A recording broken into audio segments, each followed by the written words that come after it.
Factors affecting the rate of enzyme action.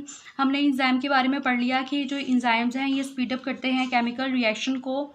Enzyme की और भी बहुत ज़्यादा खसूसियात होती हैं और कौन कौन से इस तरह के फैक्टर्स हैं या वो अमल हैं जो इंजाइम की खसूसियात के ऊपर जो है वो इफ़ेक्ट होते हैं, इसके बारे में हम वन बाय वन डिस्कस करेंगे। फॉर एग्जांपल यहाँ पे जो पहला फैक्टर जो इंजाइम की एक्टिविटी पे असरअंदाज होता है वो है टेम्परेचर, एंड सेकंड है सबस्ट्रेट कंसंट्रेशन एंड पीएच।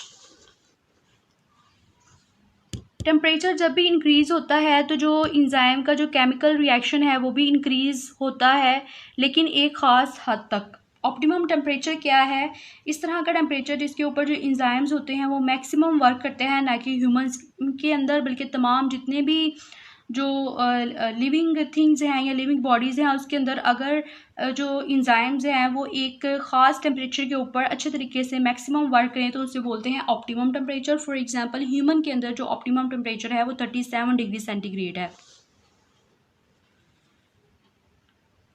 जब इंजाइम्स को टेम्परेचर दिया जाता है तो एक सर्टेन लिमिट के बाद उस टेम्परेचर की वजह से हीट भी पैदा होना स्टार्ट हो जाती है। इसके अलावा क्योंकि मालिक्यूल्स एक दूसरे के साथ जो है वो टकराते हैं, एक दूसरे के साथ कोलाइड करते हैं, जिसकी वजह से वो काइनेटिक एनर्जी भी गेन करना स्टार्ट कर देते हैं। काइनेटिक एनर्जी का मतलब ये होता है कि हरकत की वजह से जो मौजूद एनर्जी होती है उसे काइनेटिक एनर्जी कहते हैं।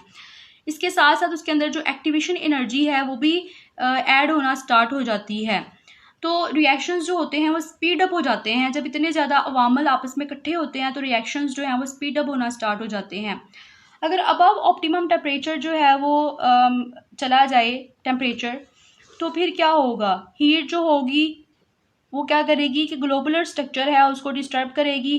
क्यों डिस्टर्ब करेगी? कि जो ग्लोबुलर स्ट्रक्चर के जो एटम्स हैं वो एक दूसरे के साथ वाइब्रेट करेंगे और वाइब्रेट करने की वजह से एक दूसरे के साथ टकराएंगे, और टकराने की वजह से उनका जो स्ट्रक्चर है, उनकी जो सिमेट्री है वो इफेक्ट होगी और जो इंजाइम्स हैं वो डीनेचर हो जाएंगे।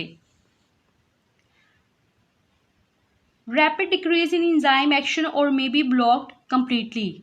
जब इंजाइम्स डीनेचर हो जाएंगे मतलब इंजाइम की जब शक्ल जो है वो बिल्कुल डिस्टर्ब हो जाएगी, बिल्कुल बिगड़ जाएगी, तो या तो फिर उसकी जो एक्टिविटी है वो ब्लॉक हो जाएगी या उसकी जो एक्टिविटी है वो बिल्कुल डिक्रीज हो जाएगी। फॉर एग्जाम्पल अगर हम ग्राफ की मदद से समझें तो यहाँ पे जो एक्स एक्सिस है, एक्स एक्सिस में टेम्परेचर दिखाया गया है, जबकि जो वाई एक्सिस है इसमें rate of enzyme catalysed action दिखाया गया है। आप देख रहे हैं कि जो एक्स एक्सिस है वहाँ पे 10 डिग्री सेंटीग्रेड टेम्परेचर है, 20 है, 30 है and 40, 50 and 60 and so on. जब ज़ीरो पे टेम्परेचर था तो एक्टिविटी भी ज़ीरो पे थी। जैसे जैसे टेम्परेचर बढ़ा तो एक्टिविटी भी बढ़ना स्टार्ट हो गई और ऑप्टिमम टेम्परेचर पे आके जो एक्टिविटी है वो मैक्सिमम हो गई। और ये जो ऑप्टिमम टेम्परेचर था वो 37 डिग्री सेंटीग्रेड था। लेकिन 37 डिग्री सेंटीग्रेड के बाद फर्दर जब टेम्परेचर इंक्रीज़ हुआ, 37 से अबव गया, तो जो इंजाइम्स की एक्टिविटी है वो डिक्रीज़ होना स्टार्ट हो गई और इंजाइम्स जो थे वो डीनेचर होना स्टार्ट हो गए। जबकि जब टेम्परेचर जो था वो ऑप्टिमम की तरफ जा रहा था तो इंजाइम्स ने काइनेटिक एनर्जी को गेन करना स्टार्ट कर दिया था।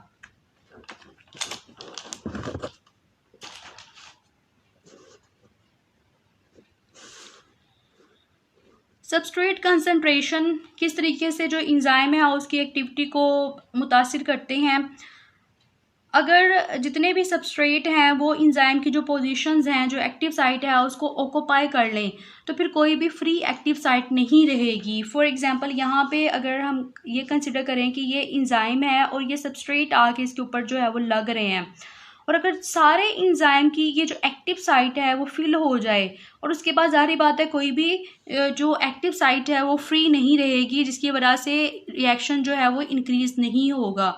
इसे बोलते हैं saturation of active site. For example अगर हम ग्राफ से देखें तो यहाँ पे जो एक्स एक्सिस है, एक्स एक्सिस में जो सबस्ट्रेट की जो कंसंट्रेशन है वो दिखाई गई है, जबकि जो वाई एक्सिस है, वाई एक्सिस में rate of enzymes catalysed reaction जो है वो दिखाया गया है।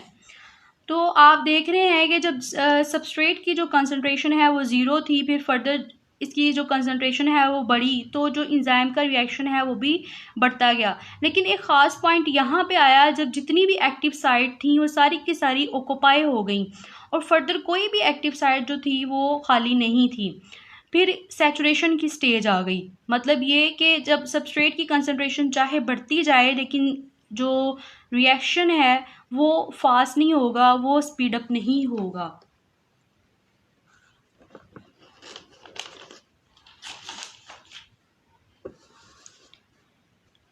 पीएच कैसे असरअंदाज होती है? ऑप्टिमम पीएच भी होती है। All enzyme work at a narrow range of pH eight there maximum.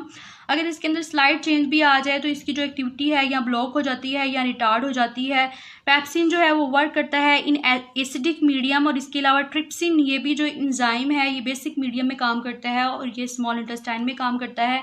और इस बार जो 2022 का बायोलॉजी का पीपीएससी का जो पेपर था उसके अंदर जो पेप्सिन से रिलेटेड क्वेश्चन था वो आया हुआ था कि पेप्सिन जो है वो कौन से मीडियम में काम करता है, तो ये एसिडिक मीडियम में काम करता है।